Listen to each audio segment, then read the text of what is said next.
Well, for this video on rogue tanking, I have decanted for Christmas to the middle of nowhere, say hello middle of nowhere, in Ireland, to my family home, to basically not have a PC that is capable of running OBS or any sort of capture software.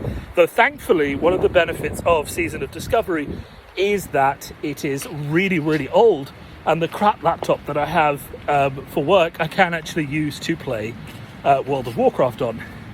So I am still playing the game. I am still tanking. Yesterday I main tanked an entire Black Fathom Deeps run. It was fine. It went really smoothly. There were really no problems. A little bit of friction with the ads on the last boss, which we've seen before, but nothing really special happening there. I really should go and trade engineering and get the grenades to help deal with that kind of thing, but I really don't want to trade engineering in another type of the game. So what can you do? Just another vista for everyone.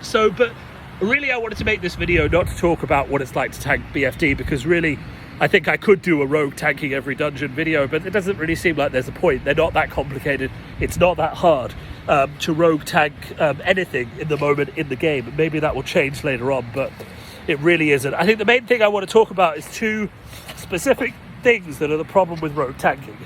Okay?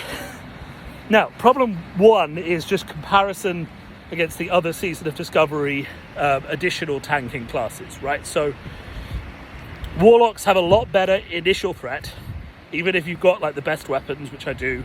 The rogue tank, I've got the honed Talwar from BFD. So even if you've got that and you're saber slashing, which is great threat, you're not really going to beat a Warlock tank who just dumps a load of mana onto their first few attacks. So you really do just have to kind of face the fact that actually the Warlock tanks are going to go in with their sort of big threat. And maybe if you're doing a 2-tank fight with a Warlock, you just let the Warlock go in first and tank first, because realistically they have a lot more threat. Now, I haven't played with a lot of Shamans yet, just because I'm playing on Alliance. But the other problem is, of course, that Shaman tanks are just very, very good.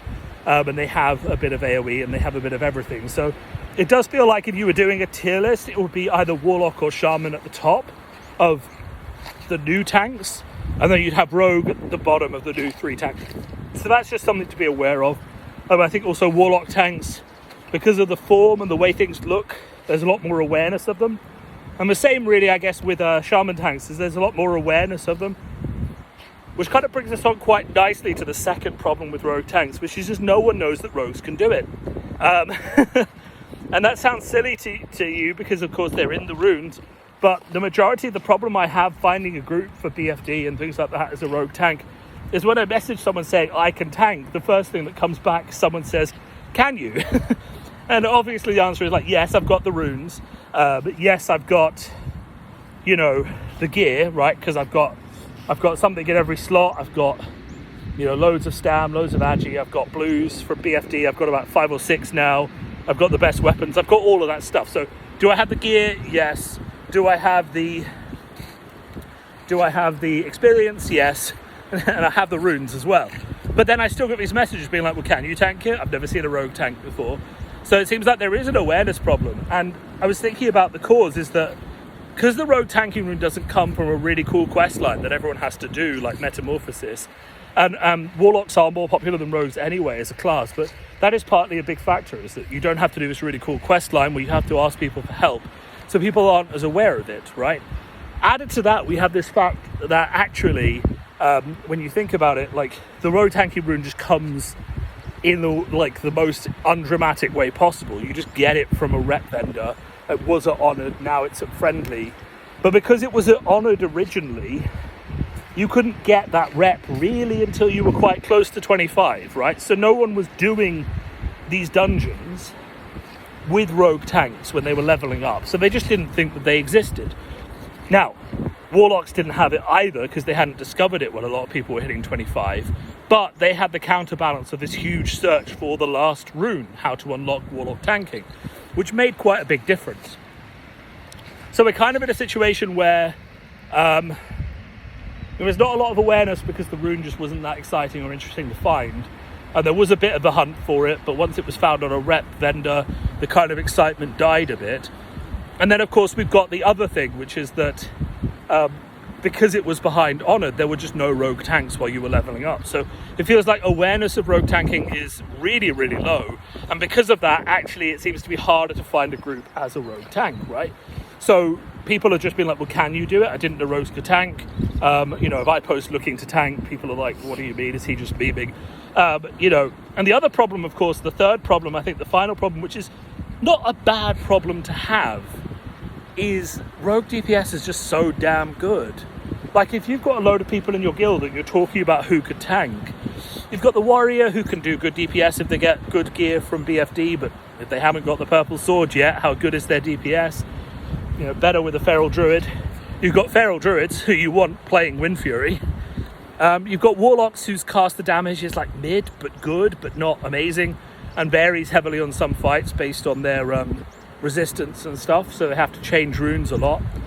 Then you've got paladins who are good DPS as well, and they provide a lot of buffs, and they can tank fine, so you might bring a paladin. And then you've got warlocks. So warlocks are happy to tank, paladins are happy to tank. If you're on horde, shamans are happy to play tank because the DPS isn't good. And then you've got this rogue tank who does actually amazing DPS, because rogues are one of the best DPS with Deadly Brews in the set. So it comes quite easily to just say, hey, we're not going to let our rogue tank. We want our rogue to DPS with the gear that we've given him, because actually that means he's going to do a lot more damage. And then let the tanking go to one of the classes who struggles harder to do damage at this phase. Now that, I think, will probably change. Now, rogue DPS is still good in vanilla, if I remember correctly. But warrior DPS gets to be so good that the warriors are going to be DPSing. They're not going to be tanking. Prop paladins probably still going to be quite good. I think warlock DPS gets a lot better, so they're going to want to DPS more. Shamans are going to be pushed more into a healing role, or maybe they'll stay tank. It's really hard to say because we don't know what runes are coming out next phase. But I could easily see a situation where rogue tanking does become more popular as other classes get more things in their toolkit and then want to shift to doing that, whereas rogues will always have a choice between tanking and DPS. And does it make sense to tank or DPS? That's just a personal preference, right? Rogue DPS will always be fine. It should always be good, and with the runes it will probably be better than good. But I think other classes will get a bit more comfortable doing something else. So that's kind of my thoughts on that. I mean, what are we looking to do next? Nothing really, just get good gear from BFD. I'm playing a priest as well, which I'll talk about in a video or two. I'm also leveling a warlock and a druid. So I'm going to be playing those, and I'll be talking about how those feel. The priest runes were really kind of disappointing. They just dropped from a load of mobs, and then you had to get this weird buff that you had to maintain. And you think it would be a quest to go and get the buff, but actually, if you're leveling an alt priest, you just go to the local city and there'll be people who have the buff and just maintain it permanently and will just give it to you. But it's not really a challenge at all. So priest was a bit underwhelming. Druid seems okay. Warlock seems fine. And that's kind of it, really. I mean, I'm still enjoying Season of Discovery. I think it's a fresh take on Classic that I didn't realise I needed. Rogue tanking is a good way to enjoy that. It's different. I am kind of regretting the fact that I'm playing Alliance. I would like to be playing as a Shaman tank as well and experiencing that. So I'm probably going to have to level one of those as well. But as you can see, I'm in the middle of nowhere. I've got a lot of free time to play World of Warcraft, to level up my alts and to do other stuff like that. I just don't have the peace and quiet to record videos in the house, and I do not have the computer that can handle video capture software and those kind of things particularly well. So I don't know, you'll get a few more of these beachside videos over the next few weeks, and hopefully that is enough to tide you over. I will be back from Christmas in a couple of weeks' time, but until then, we'll keep chatting about anything interesting that happens and just keep rolling on, even though it's not actually World of Warcraft, but we can still talk about World of Warcraft from wherever we are. Anyway, it looks like it's going to start raining soon. Just as a reminder, this video is going live on my main channel, which is dedicated to the Flesh and Blood trading card game. So if you are interested in World of Warcraft content exclusively, please do jump over to my other channel, Steelfur Gaming, which I've just set up to host all these videos. If you're watching this as Steelfur Gaming, please do just like and subscribe. It is the place to listen to me talk about my Season of Discovery journey. But I do just like making content. Like, I've always made content for the games I play.